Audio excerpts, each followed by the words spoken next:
Hey y'all, good morning. It's Stacy. Um,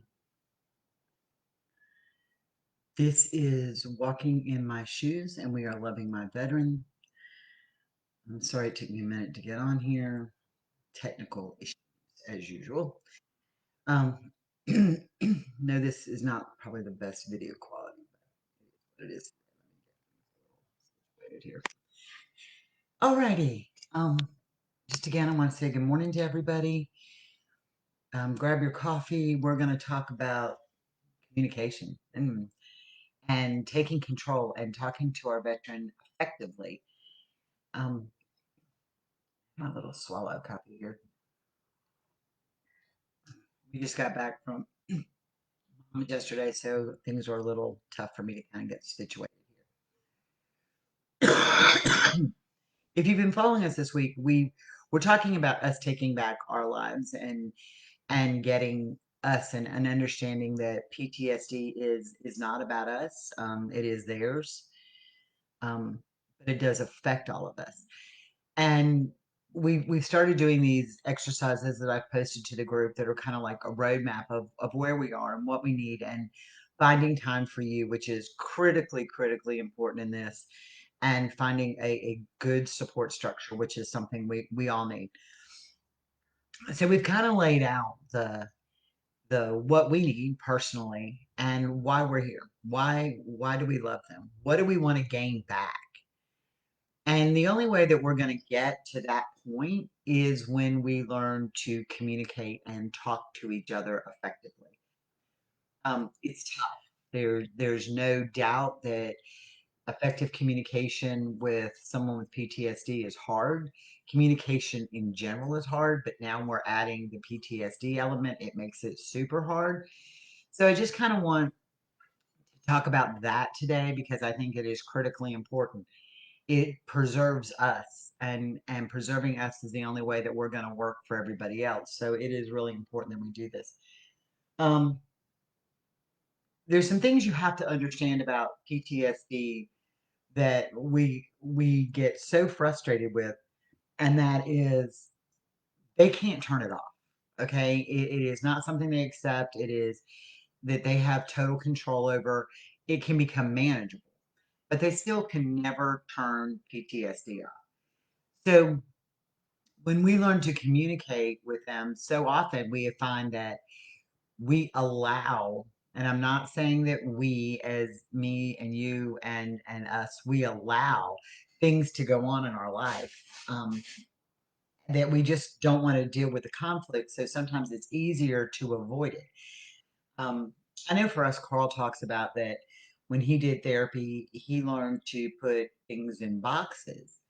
And me and Michelle kind of joke around a lot of times. I think that this box sometimes becomes the box of avoidance. Well, the more I realize it, we all carry that box of avoidance with us. It's something we kind of all do, and we all have, that it's easier to avoid it than address it head on. Well, when we put things in this box of avoidance, it now becomes habit. And so we have to unlearn this behavior. And it's a complex thing. It's not your fault, it's not their fault. It is just what it is. It was easier to put it off and avoid it today than it was to deal with it. And so when we get into communication issues, even you'll find that most of these communication issues are little things that fester over time and now become massive things, and we avoid them until they become so big that we don't even know how to get them back. So let's talk about communicating with them. We've made these lists of what's important to us, what's going to give us our life back. We've made these lists of what we want to do with them. Why did we fall in love with them? What would we like to kind of see come out of all this stuff? Um, so all that kind of goes on. There's a few key things in communicating with somebody with PTSD. First of all, you've got to decide what is PTSD and what is just life behaviors, manipulation. You can call it whatever you want. But by human nature, we all do things to protect ourselves. And that's just how we do things. We protect ourselves.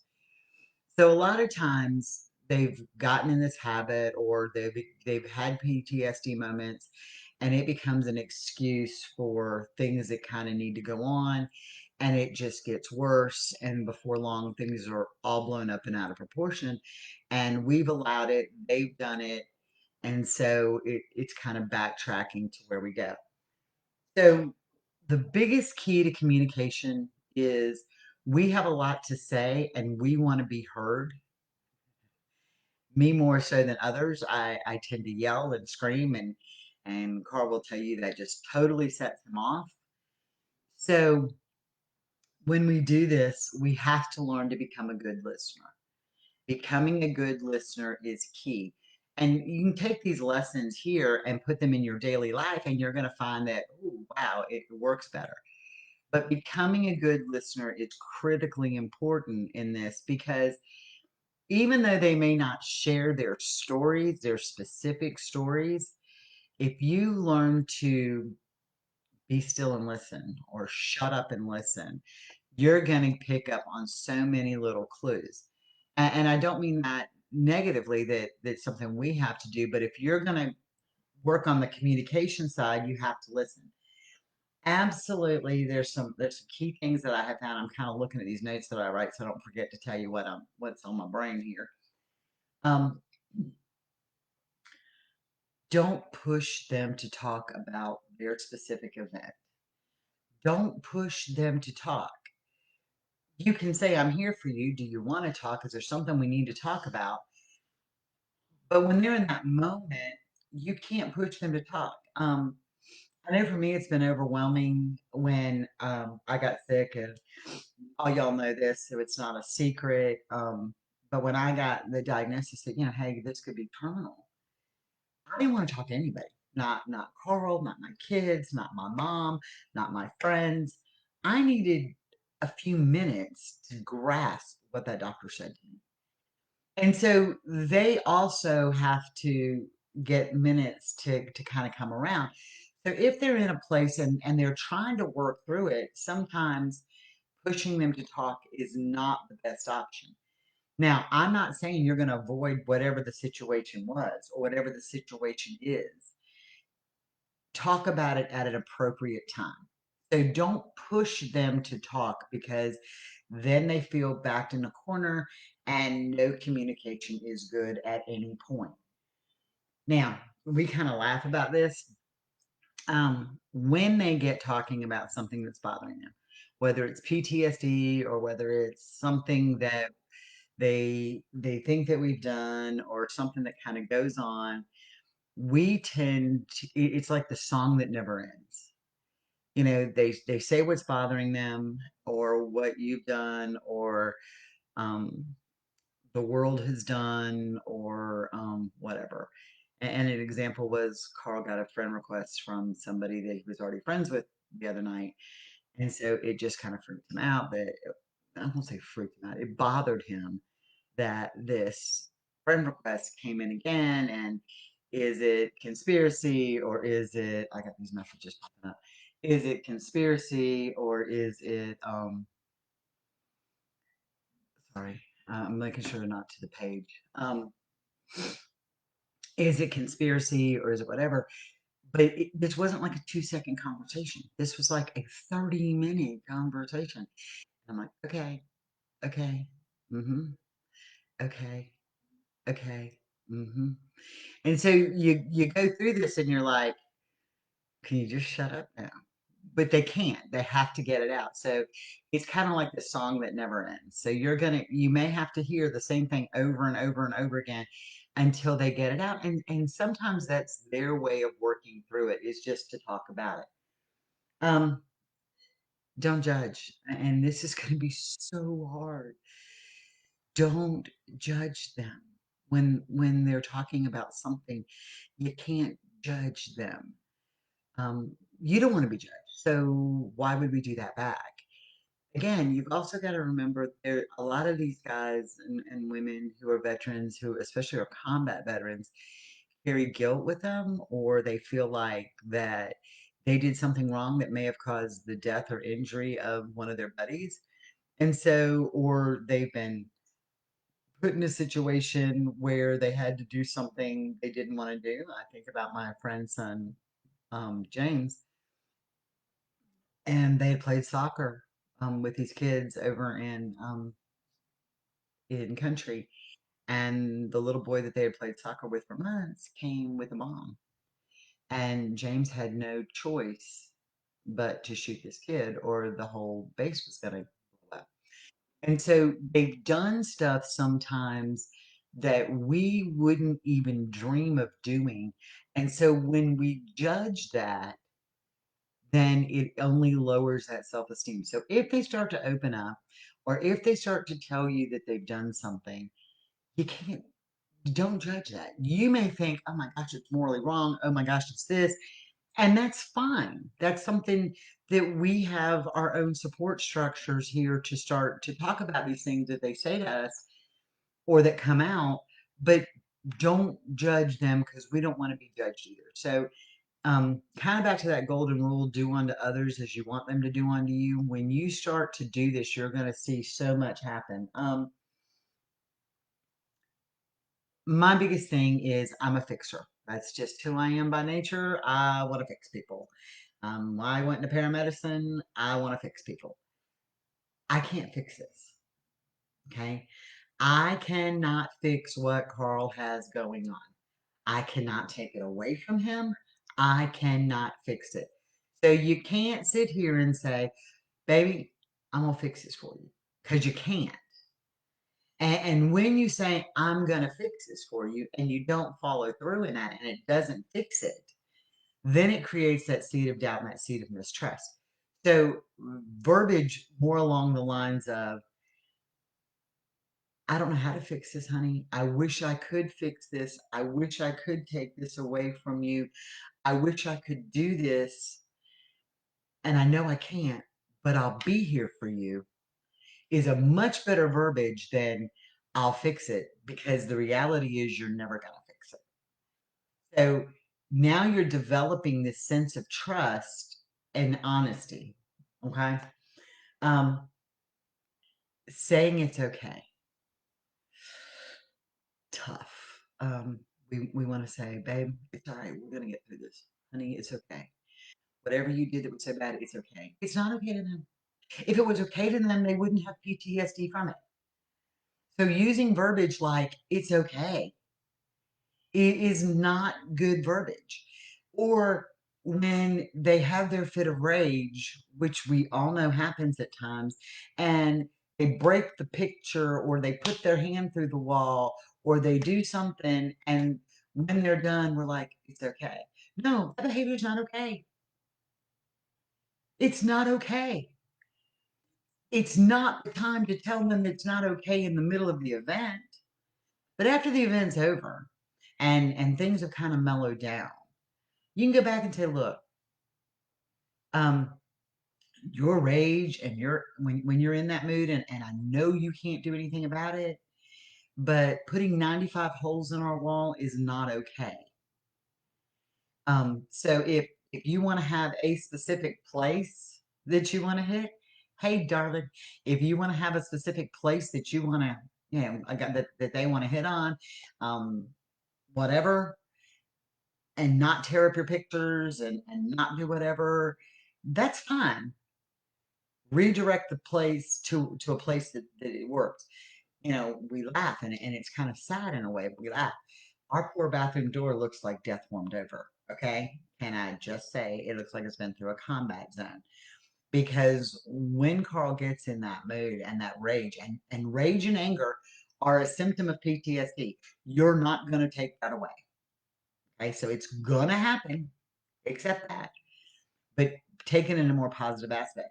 So he has this thing where now it is like the bathroom door, and he'll slam it open or whatever, and so like now it's kind of bent or whatever, or he'll hit it when he's just frustrated. But it's better than hitting me. It's better than tearing up pictures. It's better than putting 5,000 holes in the wall. It's better than I laugh and I kid you not. For Christmas, the man is getting a punching bag. Okay, bag that we're gonna hang outside. He can just. Positive, no holes in bathroom doors. That's where we're going. So you can't tell them that it's okay. You can't tell them to stop. When they get in that place and they're saying things that we don't like, or they're doing things that we don't get, you can't tell them to stop. They need to get it out. Stop doing that right now. In the middle of this argument, I mean, can you see this happening? I can see us. I'll go back to us. Carl, just flipping stop. And that goes nowhere effectively, I assure you. That goes to and escalates to, like, people think that World War III is coming. There are nights that I felt like for a long time it was happening in our house until I learned stuff about effective communication. And I will say that 90% of the time or more, we have good, effective communication. There is that 10% that we don't. And that happens, and that's okay. It's not all going to be perfect. And there's going to be days that you've made all this progress, and then it's going to feel like you're going backwards. But you got to go back and look at the moments that you had good moments and that you made progress. And those are all positive steps forward. Um, Unsolicited advice. Well, honey, let me just tell you, if this was going on with me, this is what I would do. It's not going on with you. So you don't know what you would do. And I found that even in my career, it's so easy when you're the one in the back of that ambulance and you're the one who has seconds to make a decision, and you're the one who um, we've all been taught a little different. And so depending on their MSO and whatever they were done, everybody was taught a little different in how to deal with things, and just our life experiences teach us differently. It was so easy for people. We had to Q&A and quality assurance trip reports to make sure the proper treatment was given, yada, yada, yada. And it's so easy to have these group of people sitting there and say, you did this wrong. You did that wrong. You know what? You weren't in the back of that ambulance with me. You weren't there when that happened. So don't tell me what you would have done, because you don't know what you would have done. And while I wrote a good report, you may not have seen the fact that this patient was now like this horrible ash and gray, and how quick it changed. And this is what I did, and I did it. And you know what? They're breathing and they're alive today. So get over it. But it's easy to tell people what you would have done. You don't know what you can't offer advice if you haven't been in their shoes exactly. So saying, I would do. Now, when you're moving forward into learning to communicate, honey, I don't like the way things went yesterday. This is, what do you think? I felt this way. And I want to know, I'm, this is how I felt. And then when you do that in a very calming voice after the fact, Carl's come back to me and said, but that's not what I meant. But that's the way I took it. So again, we're not right in their space. Also remember, if you're talking about combat PTSD and veteran PTSD, they're very used to giving orders and taking them. That's it. Okay. So when they're in their PTSD moment, remember that takes them back to a time of military, serving in the military in the combat zone. So they flip from the husband, the partner, the spouse, the whatever, to the military, to being the soldier again. So sometimes when they bark orders at you, especially in a PTSD moment, they are in that combat situation in their brain. So you got to remember where that comes from and how you effectively have that conversation. Because I assure you, if the sergeant stands there and tells this guy to do something, and here's this little old E1, and he doesn't do it when he's told, or he backtalks them, it's not a good situation. And that's what our veterans are seeing. They're in that mood. They go to that combat zone. They go to that military time in their life. And even though our house isn't a battlefield, Our house becomes a battlefield in the middle of the PTSD moment. Not saying that there's guns blaring or that there's whatever going on, but our home becomes in theater or in country when they're in that PTSD moment, just like everybody else's does. That is a common denominator. How they respond may be a little different, but that's what happens when PTSD moves to the forefront and it was caused by combat related or military related, they automatically move to that military spot in their mind. They can't differentiate. It is a physical not being able to separate. Okay. So just remember that, and they will come out of that, and then you can go back to the household relationship. That's how that works. Um, you cannot blame all of your relationship problems on PTSD. Think about it from this perspective. And I know this, and it's not all PTSD. Hey, Natalie, it's not all PTSD. I promise you, we have to learn what is PTSD and what is relationship. And again, a lot of times it's so easy. I mean, think about it. If you can use something as an excuse not to deal with something that's really pressing and trying to learn, it's really easy for us to say, "Ah, you know what? I just don't have to deal with this today. It's his PTSD acting up." Or for him to be like, I don't want to deal with this. I have PTSD. And the reality is it's a relationship problem, not a PTSD problem. So we have to learn that PTSD is not controlling everything we do. We also have to understand that PTSD is not them. It is something they have. So don't define them as PTSD, just like you can't define you as the spouse, caregiver, lover, partner of PTSD. You're not.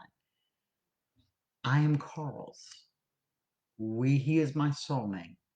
He is me. We are we. PTSD is something he has. An autoimmune disorder is something I have.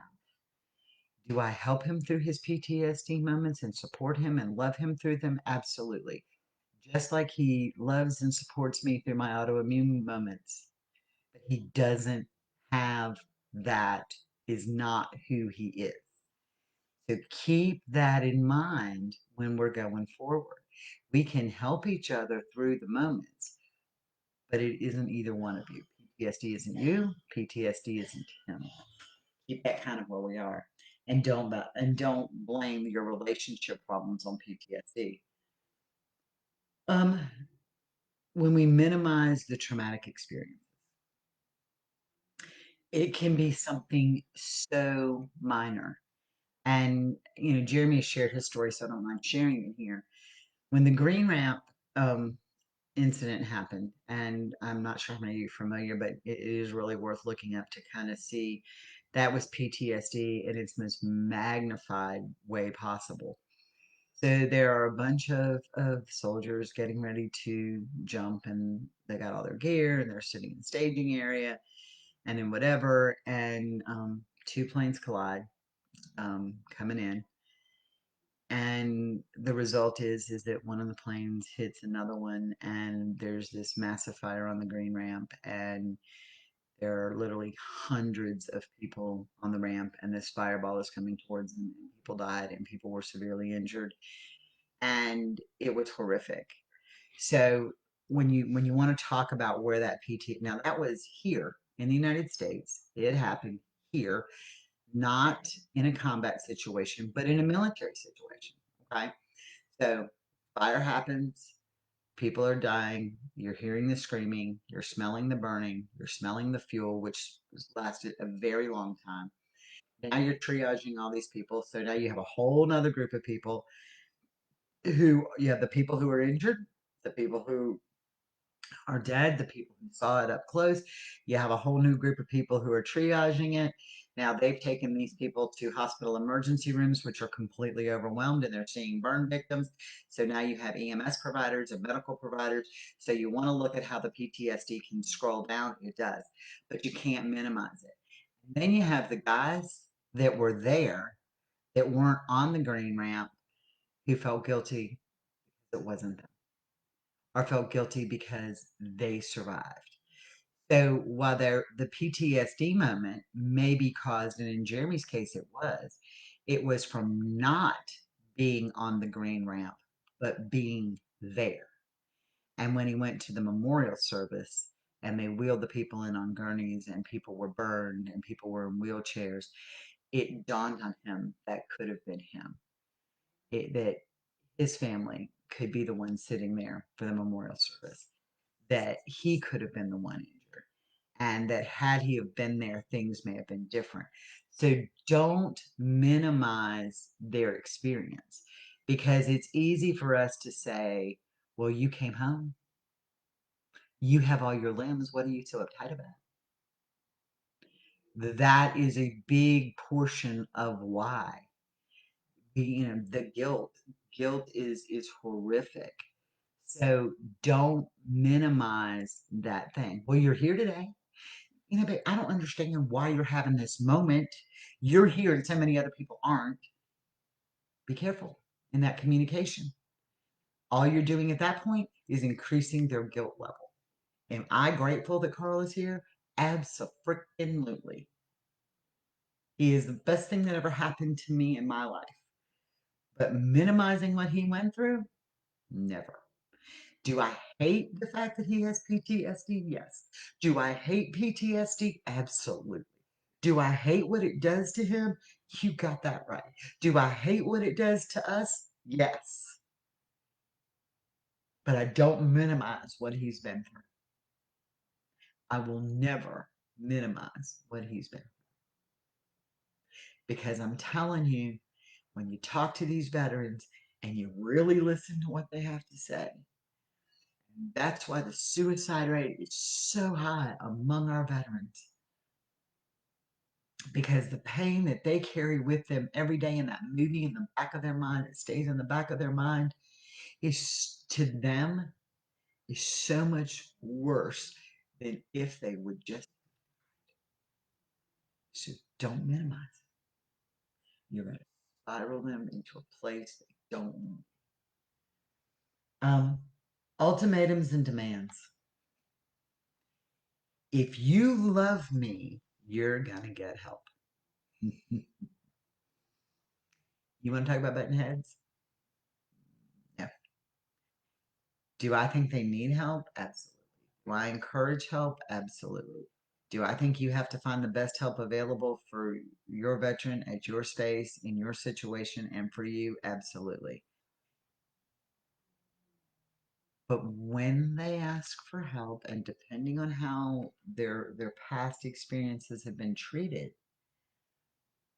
they feel minimized and like I'm broken. Um, and I can give you another example. I know somebody personally who went to crisis intervention for suicidal thoughts.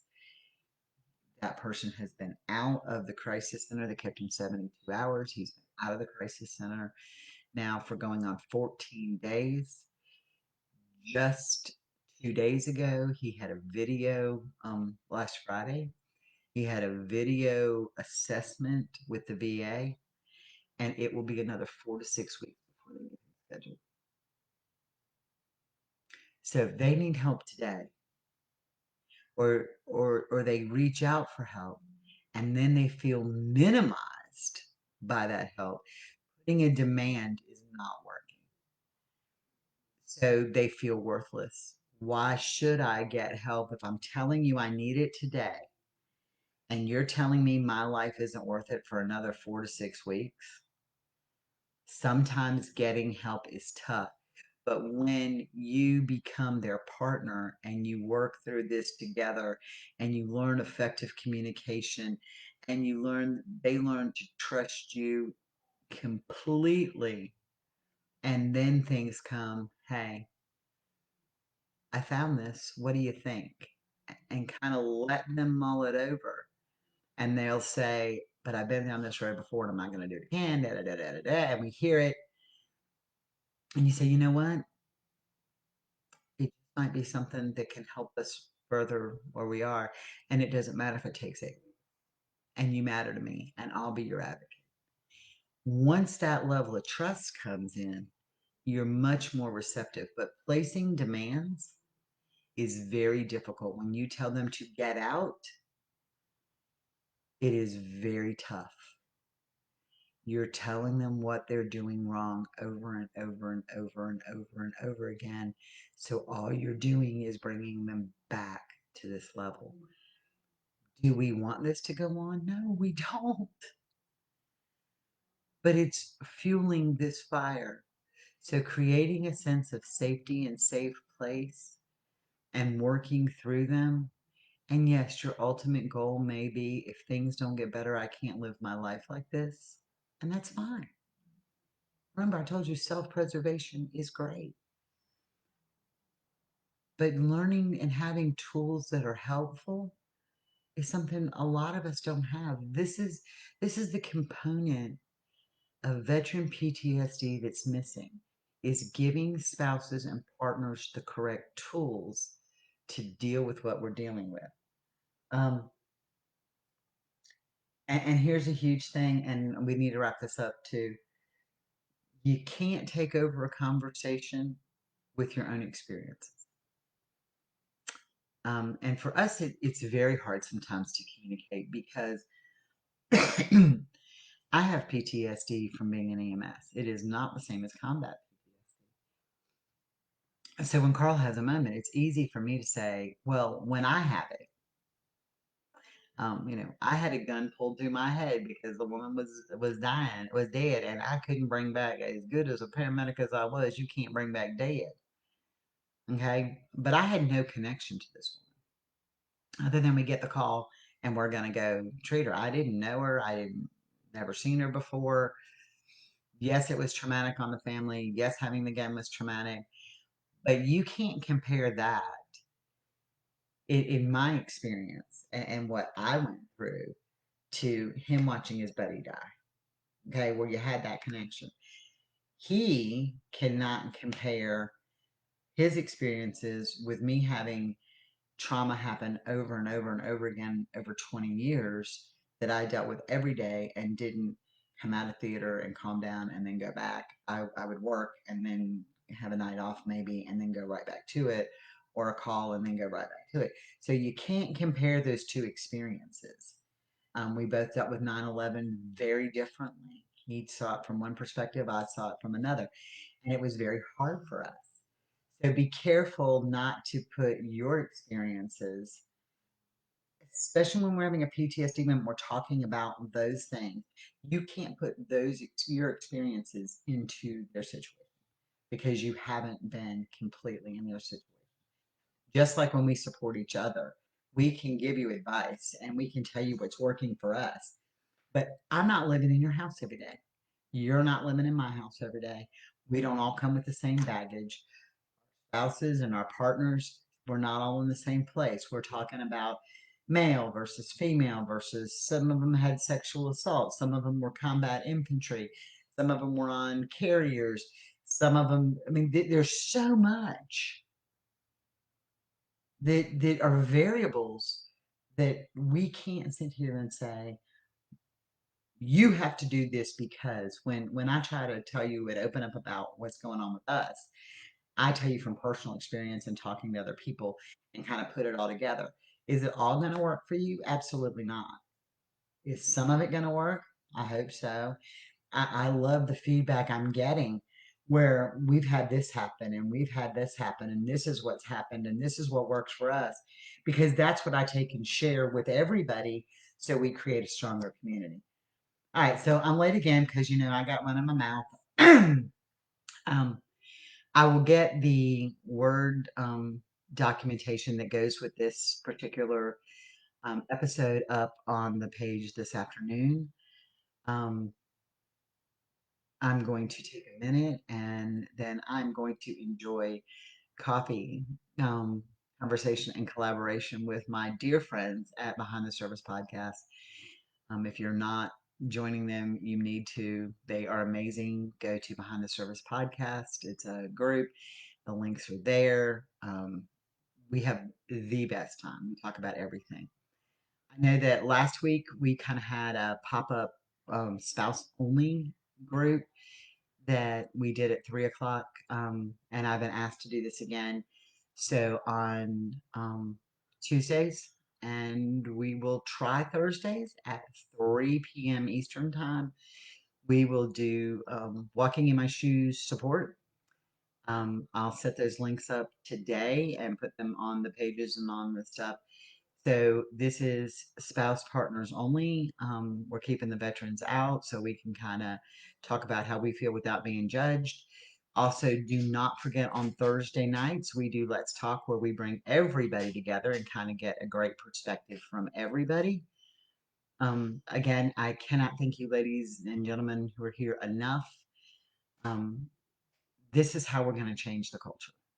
Coming together, sharing our experiences, and letting the world know that we love our veterans. So I'm Stacy. This has been Walking in My Shoes, and we are loving my veterans. And I hope y'all have a very blessed day. And I will see y'all for coffee in about 23 minutes over on Behind the Service.